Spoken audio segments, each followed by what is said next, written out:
人突然看见一辆货车发生了侧翻，他壮着胆子走上前查看，看到车厢里劫匪发生内讧，全部死亡，抢来的金银珠宝散落一地。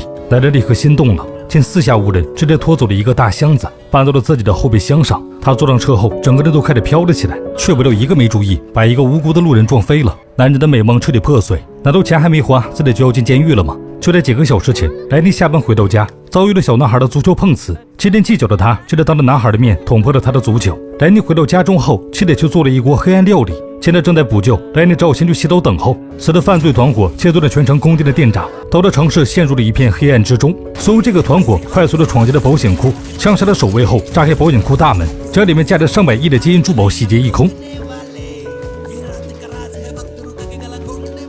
正在洗澡的莱尼因为停电被迫离开了浴室，气得因为没有补救成功，便打发莱尼去购买鸡蛋和面包。莱尼开车准备离开小区时，楼下已经聚满了人，大家都因为停电无所事事。莱尼发现了正在等网约车的朋友拉维，便决定宰他一场。将拉维送到目的地后，莱尼决定立刻返程，而劫匪们抢完珠宝后成功逃脱。去在路上，因为分赃不均发生了内讧，爆发了激烈的枪战。司机以为此人射中，在经过十字路口时和莱尼的车子发生了碰撞，导致了侧翻，于是就发生了开头的那一幕。莱尼想起自己平白无故捡了一箱子的钱财后，兴奋的手舞足蹈，下一秒就将一个路人撞翻了。莱尼下着查看，发现对方一动不动，本想直接跑路，却不料城市突然来电。其他的路人看清了现场后，纷纷上前讨伐莱尼，其中有一个醉鬼非要报警。为了防止自己捡来的箱子被发现，莱尼表着自己会送伤者去医院后，一群人才闭了嘴。他请求了醉鬼帮忙将伤者抬到了后座上，不料一转眼，醉鬼直接坐到了副驾驶上。莱尼准备发动车子时，试图驱赶醉鬼，却被对方指出了内心的阴暗。事实上，莱尼怕承担法律责任，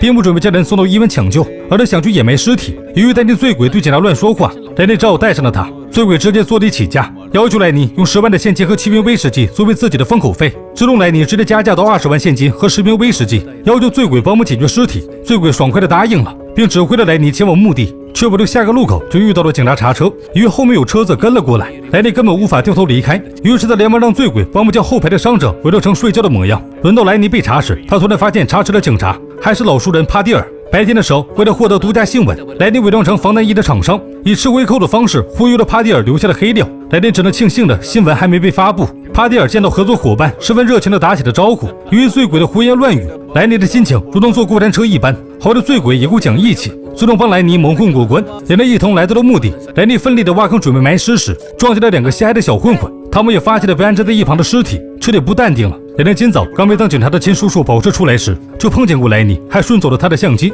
一时的小混混们并没有认出莱尼，他们想要报警时，醉鬼突然发话，表示莱尼会给封口费。见小混混们有些心动，莱尼立刻接过话茬，表达了肯定。为了赚些外快，小混混们加入了挖坑的行列。突然天空下起了暴雨，一行人立刻决定将伤者扔进坑中，却不料对方突然醒了过来。吓得一行人急忙松开了手，莱尼开车快速离开了目的，还不知道这一切被一个叫阿文的侦探拍了下来。他显然也认识莱尼。车子行驶到一半时，莱尼突然接到了上司的电话，对方要求他快速赶往一个政客的发布会。莱尼只能带着一车人匆匆来到了现场，却怎么也翻不到相机。此时小混混们才确认莱尼正是那个被他们偷相机的人。正在进行发言的政客只觉得莱尼分外眼熟。不久前，莱尼装扮成富豪，想要在贫民窟建造707酒店，政客毫不犹豫地答应了下来。现在是需要给他准备1亿现金和一个豪华泳池。此时一经爆出，政客实际上贿赂的丑闻之中，导致他失去了民心。此时大家都在想各自的事情，没人在意的醉鬼却抢过了其他记者的麦克风，询问起政客一些奇怪的问题，导致对方彻底心态爆炸。莱尼想要阻止醉鬼时，却被小混混拦住。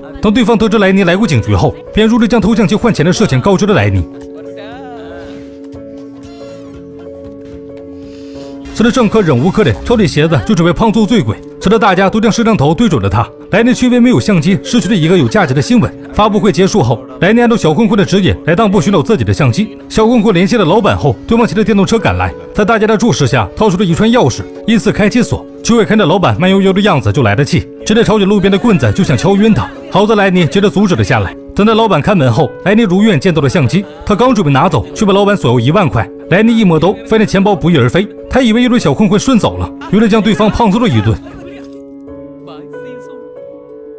老板却在此时重新关上了店门，准备骑车离开。莱尼见状，只能取下了自己相机的表速抵押，才换回了相机。莱尼拿到相机查看时，发现内存卡不见了。他试图追上老板，却被对方加速甩在了身后。莱尼只能认命的启动了车子离开，却发现对面驶来的车突然出现了故障。女司机小梅下车后，主动和莱尼搭话，希望他载自己一程。莱尼这样拒绝，小混混见色起意，连忙招呼着小梅坐上了车。途中，莱尼上了一趟厕所，却不料醉鬼和小混混盯上了一旁关门的酒吧，他们一同撬开了锁，进入了狂欢之中。莱尼被警报声惊动后，这才发现3人的疯狂举动。莱尼快速的带着他们逃离了现场，却不料遭到了警察的追赶。出警的是那小混混的亲叔叔，小混混往车外扔酒瓶，试图阻止警方追击，却不料惹怒了叔叔，掏出枪开始射击前车。莱尼以为此次必死无疑时，醉鬼突然让他数3个数。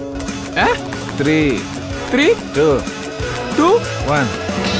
莱尼照做后，醉鬼直接探出了头，随后掏出了一把手枪，直接和警察对射。小梅彻底吓傻了，她立刻通过黄金左轮手枪认出了醉鬼是失踪14年的头号通缉犯阿唐。此时阿文侦探用一根水管扰乱了警车的驾驶，最终警车撞向了护栏，里面的警察生死未卜。莱尼他们成功逃脱后，通过小梅这才得知了醉鬼的身份。醉鬼阿唐曾经用自己的左轮手枪杀死过100人，小梅儿时就曾目睹过。1个月前失踪14年的阿唐突然回到这座城市，便在一棵树下挖出自己的黄金左轮手枪，准备用它来复仇。可寻找了1个月也没找到仇人，混混上网一查，果然是阿唐。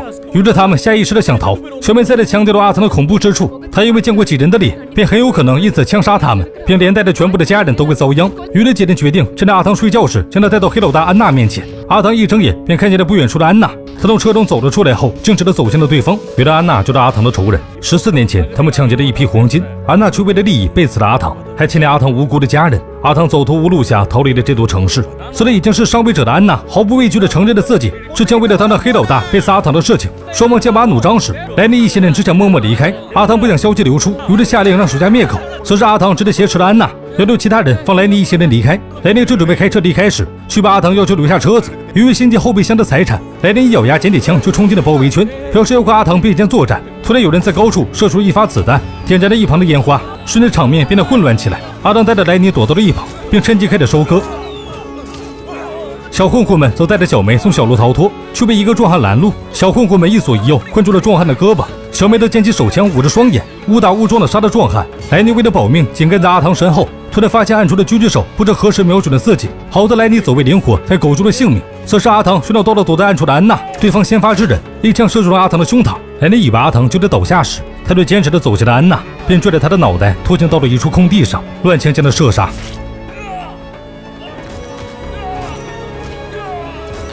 说阿唐也倒了下去，他在昏迷之前嘱咐了自己的埋葬地点后，便闭上了眼睛。莱尼不由得感到有些伤心，不料这天自己撞飞的伤者持枪杀了过来，他趁着之前按住了狙击手。莱尼想要道歉解释，男人却扣动了扳机。好的，下一秒阿文现身，给男人发射了麻醉针。小美在此时抢走了混混从安娜那里得到的好处，走到了阿文身边。阿文和莱尼对峙时，交代了自己的身份，他是受到莱尼妻子小罗委托的私家侦探。原来小罗一直想要离婚，所以拜托了阿文搜集莱尼的证据，然后提出离婚分得家产。然而莱尼一个3好男人，阿文根本没有一点办法。但那小罗加钱了，希望阿文污蔑莱尼有婚外情。为了确保对方能够付钱，阿文也对小罗做了背景调查，却意外发现莱尼的妻子和拉维有一腿。青梅竹马的妻子和发小同时背叛了莱尼，这也让他彻底陷入了绝望之中。就连小梅也是阿文找来准备污蔑莱尼的演员。不仅如此，阿文还得知了莱尼偷走了抢劫犯的箱子，并装进了后备箱中，所以才会在警察追他们时帮助他们逃跑。而莱尼相机里的内存卡也是侦探买走的。于是贪婪的阿文决定开走莱尼的车子，并决定带走阿唐的尸体。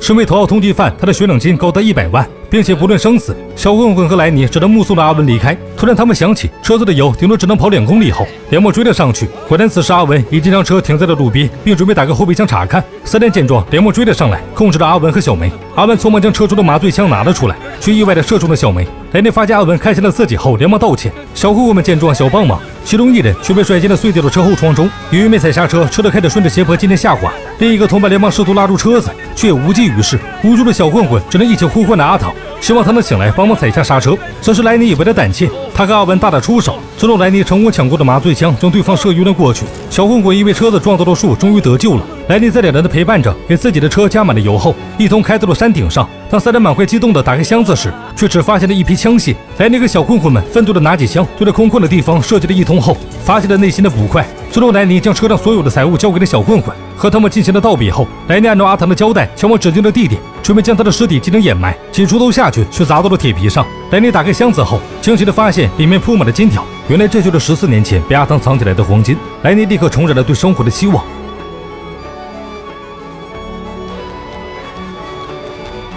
此时一群孩子发现了莱尼，却得一边喊着坏人，一边赶了过去。莱尼对着阿唐说了声抱歉后，便将金条拖到了自己车上，随后脚踩油门逃离了此处。等莱尼回到家时，妻子打开门后一脸惊慌失措。随后洗完澡的拉维走了出来，莱尼更加确切的阿文的调查。面对拉维的解释，他并没有拆穿两人，只是不动声色地等待警察的到来。不久前，莱尼从阿文身上找到了相机中的内存卡，于是他利用着帕蒂尔的贪污视频，威胁了对方逮捕拉维和小罗，罪名是走私军火。最终，莱尼从抢劫犯车上偷来了一箱的枪械，惩罚了不忠的妻子与背信弃义的好友。